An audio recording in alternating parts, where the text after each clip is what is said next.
Relationship advice. Update.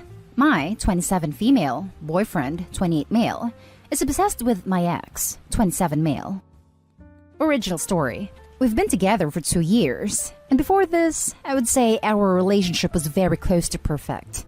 At the beginning of the year, though, my boyfriend and I were at the grocery store, and we bumped into my ex and another friend. This was the first time they had ever met each other. We made polite conversation before going our separate ways. My boyfriend made a sarcastic comment about how nice my ex was when he was out of earshot. I didn't think much of it at the time. A few weeks after this, I noticed he was on my ex's Facebook page. When I asked him what he was doing, he shrugged it off and said he was curious because he saw my ex had commented in Luke's, a mutual friend of ours and my ex's, post. His sis friended him on there and claimed my ex was the one to initiate it. He's followed him on Instagram and Twitter too. He comments on a lot of his posts too, but my ex rarely comes back.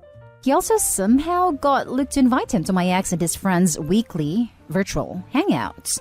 I mentioned I found it weird that they were hanging out, but he dismissed it and said it wasn't a big deal. He's also started talking about changing his career path to what my ex is doing, and makes snide comments about if his dad paid his way for him, he would take me on fancy trips too. He's also become incredibly passive-aggressive towards me, and makes comments about how if my ex didn't move abroad for a few years, we probably would never have dated. If I say no to anything, including intercourse, he comments about how he bets I wouldn't say no if my ex was the one asking. He also got really sulky when he realized I still had a gift my ex gave me. Yesterday, we had a massive fight over it, because I wanted to spend time together, but he ditched me to go hang out with my ex. I got so upset, I told him he might as well date my ex instead. I don't really know what to do now. He's giving me the silent treatment, and I heard him tell my ex what I said, which is really humiliating. What can I do to make him stop hanging out with my ex? Now for the top advice before reading the update. If you want to be so much like my ex, I'll just break up with you too. Red flags all around. It sounds like your guy is deeply insecure and channeling that insecurity into loathing. He's already taking it out on you, manipulating you, pressuring you in the bedroom, even attempting to turn your seemingly amicable ex on you. He's pushing your boundaries, and his demands are impossible. Nothing you do will fix his insecurity, and so he will continue to lash out and demean you. I know, because I have been there. This relationship sounds nothing close to perfect. I sincerely hope you distance yourself from him and get some perspective. Best of luck. Hey, so you mentioned that your relationship was close to perfect before this, but considering this started nearly a year ago, this new dynamic characterizes almost half of your 2 years together. Sounds a lot like he had on a honeymoon period mask and has now revealed his true colors. Sorry, but I don't think getting your boyfriend to stop hanging out with your ex solves your problem.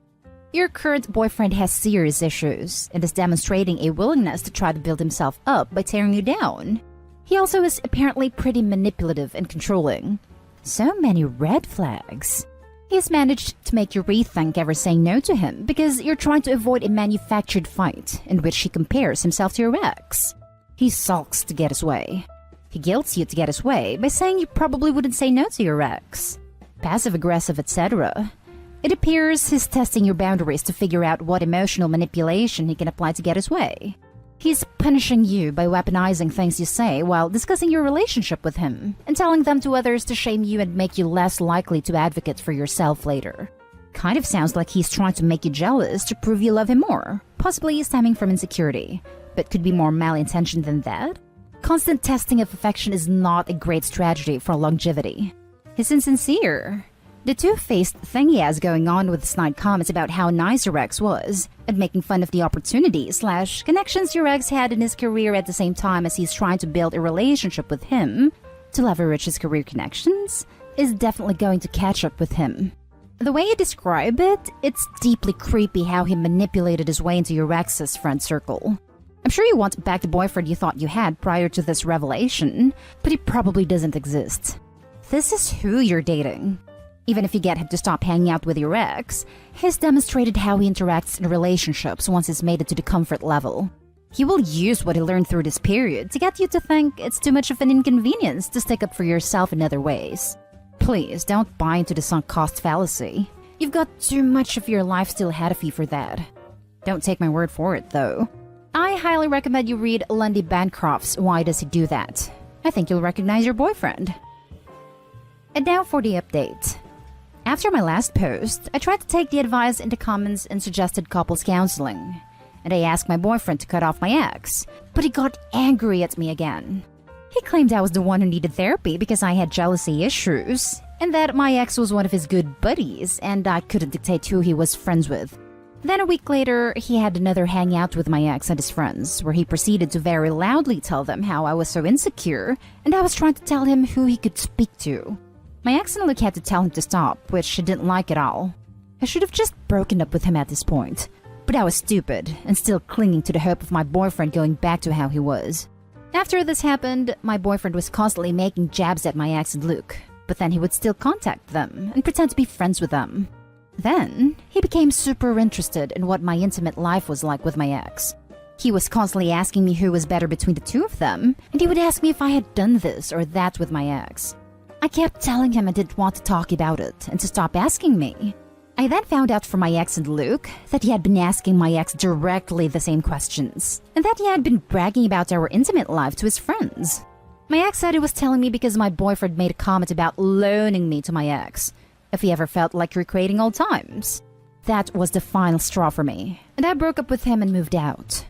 My now ex-boyfriend didn't take the breakup well, and he went on a smear campaign. He even contacted my family and my ex's family to tell them we were apparently having an affair, and that he had no choice but to break up with me. It's been almost a month since we broke up, and he keeps getting new numbers to text and call me. Deep down, I think I knew this would be how things ended. I'm sad about the relationship I thought we had ending, but now that I've had space away from my ex-boyfriend, I feel much better. And it's like a huge weight has been lifted from my shoulders. Damn, consider a restraining order or something. His obsessive behavior is concerning, and it's better safe than sorry. This actually could be an option. OP, even if he doesn't seem threatening now, please keep a record of every uncomfortable text, call, post, etc. just in case. I've had to deal with a crazy obsessive ex before, and it was a very tough experience. Jesus, I am so sorry about this, but I am glad you were able to get away safely. I don't want to alarm you, but if he is still harassing you, then you need to be concerned. I recommend you let your family and friends know what is going on. Preserve any messages from him that he sends, even from different numbers, and consider if you want to pursue a restraining order. This is not just a bad breakup, this is harassment. If I were OP, I would be a little bit nervous about the potential for physical stalking. In addition to preserving previous evidence, I would start using a security camera at my place, and while I wouldn't agonize over the footage, I would save it just in case. This dude is nuts. Leave and don't ever look back. Seriously. Seriously? Her and her ex broke up for reasons. The now ex still decides it's a good idea to be the bigger idiot. What the hell was he thinking was gonna happen?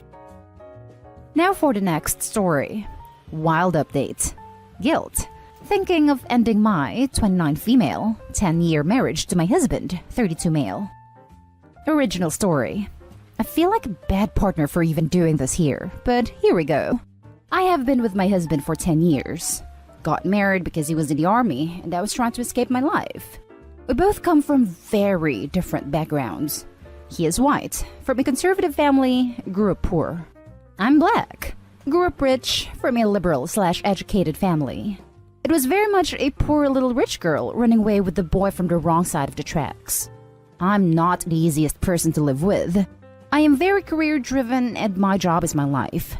I love what I do and work in an industry that takes me away from home with weird hours. I'm not a super affectionate person as it's hard for me to share my feelings, cuddle, etc. I'm never going to be the woman that leaves her husband cutesy sticky notes and love letters. My husband is a good man. He's supportive of what I do, but I'm starting to think we can't give each other what we need. Example, my husband is a very sensitive guy. He also struggles with depression. He loves me more than anything in the world, but expects me to take on all the burdens when he can't. He lost his job 2 months ago. At the same time, I transitioned into a director-level role with a new organization for the first time. He's never done much of the household work, but I asked him to pick up the slack since he's unemployed. He hasn't. Literally sleeps all day. Applies to jobs here/there, but is mostly depressed in bed. I do all the finances, all the housework, most of the cooking.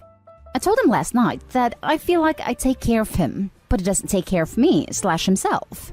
I mentioned splitting the savings to separate. We are both in therapy, separate, and he wants to commit to trying to work things out until the end of the year. I agreed. This morning, he went and bought me coffee, which was sweet, but immediately fell asleep. Even now, he's in the bed snoring. Part of me is over this. I don't want to be with someone else. We've been together for so long. Is it wrong that I'm afraid of losing this investment? I would love to have kids with my husband, but I don't want to bring them into chaos. Honestly, part of me is also concerned about dating at 29. All of my friends are now married/having kids. I feel like I wasted my 20s. Is it too late to start over? I also know my husband would not take separating sitting down, and I'm afraid of breaking his heart. I don't know, Reddit. Help me out. Now for the top advice before reading the update. It sounds like your husband is in a real deep depression, and it's getting to you. Losing a job can be really hard on a person. I think considering divorce or separation after just 2 months of unemployment during a time when unemployment has been at its worst in nearly a century seems rather drastic. You've been together nearly a decade. Give him at least a few more months to get his life back on track. I really think times like this are when antidepressants medications can be really helpful in returning life circumstances back to normal. I hope you both will be doing better soon. You kinda lost me here. Is there more to this story? Does he have a long history of unemployment? You've been together for 10 years, and your breaking point is 2 months into your husband having what is clearly a depressive episode that he needs professional help with? If you want to leave for whatever reason, you have absolutely every right to leave. But if you love this man and want to stay, you should be trying to help lift him out of his emotional state, rather than just calling it a day because things aren't exactly how you would like right now. Finally, a good comment. It's as if people just expect perfection. Depression doesn't just last 2 months, and he's your husband. Help him. You should leave because honestly, I think your husband can do better. He's clearly going through a depressive period, and instead of being worried or concerned for his health, you're worried of him not having a job during a pandemic. You made no mention of couples counseling. So you decided, without even trying to save your marriage, that you want to end it. So end it. Give this poor man the freedom to find someone who will love him in sickness and health. Edit. I have to say, I reread your post. And the more I read it, the more I find little to like. You are upset your husband went to sleep after getting you coffee, but you yourself admit to not being cutesy. You sound like someone who needs attention but can't give it. He's been depressed our entire marriage. He has been in inpatient treatment. He has been on medication. We have done couples therapy.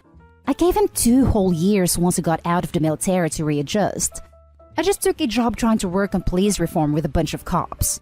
In this moment, I mentioned I'm a director level now because for the first time I have a team and would like support. Maybe he does deserve someone else. Maybe I do too.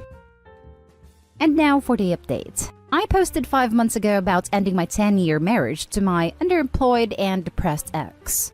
I had a lot of guilt at the time and wrote a self-deprecating post and got roasted. Lol. Looking back at the post now, I really was going out of my way to paint my ex in a good light. I was in love with him. I still have so much love for him after a decade and tried to protect him. I did take some advice that I got and did a collateral visit with my now ex's therapist that same week. And that meeting is when the crap hit the fan. Through the conversation with the therapist, I found out my ex has borderline personality disorder. The therapist asked me how I was coping with that news. Apparently my ex told his therapist that he had told me. A lie. But it makes sense. The diagnosis is terrifying. I was more pissed about the lying about it. Not telling your wife for 10 years that you have BPD was the last straw for me. We got into it after my session ended. Surprise, surprise, and everything started spilling out. Here are some things I found out during that final spat. He probably, definitely, cheated on me multiple times. He might have a 13-year-old child and never bothered to get a paternity test. He has a bunch of adult tapes of us that I did not consent to. which she threatened to leak. My entire world became undone at that moment, and I felt like I was looking at a stranger. I was honestly terrified of him after this was all disclosed. I packed up my stuff that day and left. Filed for divorce in January, and I just moved into my own place. I got a lot of crap in my original post. I was called gold digger, shallow, etc. Some of what was implied about me were true in retrospect, and I don't regret posting what I did. I've been in therapy to help me understand how a 19-year-old wound up married in the first place. But that's a different story. I'm nowhere near ready to be in a committed relationship anytime soon. Anyone reading this who has a funny feeling about a relationship, follow your instincts. Maybe it's nothing, but it might also be everything. Now for closing comments. I was called gold digger. This is particularly hilarious because it sounds like you were the one paying the bills. Good lord. Thank God you got away from this dude. Literally, anytime a woman is deemed insufficiently supportive of a sad/angry partner, there will be at least one comment implying, or outright stating, that she sees him as nothing more than a meal ticket, regardless of their actual financial situation. A lot of people out there who are very quick to throw that accusations around. Can't dig for gold you don't have. I love when people say dumb stuff like that. Like, unless you're secretly a millionaire coming into inheritance, you'll have to miss me with that $50,000 salary. That's more like copper digging. I'm so sorry this happened to you. You did the right thing by getting out, and I wish you the best. Threatening to leak an adult tape is just so unbelievably low and abusive to you. Personality disorder or not? Pretty sure threatening to leak a tape is also illegal, especially if it was recorded without a party's consent. Just wanted to say, BPD isn't a terrifying diagnosis and doesn't make someone evil or bad. Your ex-husband is evil and bad and just also happens to have a personality disorder. I'm really glad that you got out, and I wish you happiness and healthy relationships going forward. I have BPD, and it made me sad to read that in her post. Thank you for saying this. I see what you're saying. I don't think I worded what I was trying to say correctly. I was trying to say, in a sense, I understood being afraid to tell someone. But the lying about it to both me and the therapist was the scary part. I struggle with depression and anxiety. I know there's a stigma around mental health. I appreciate the comment and hope this explanation makes sense.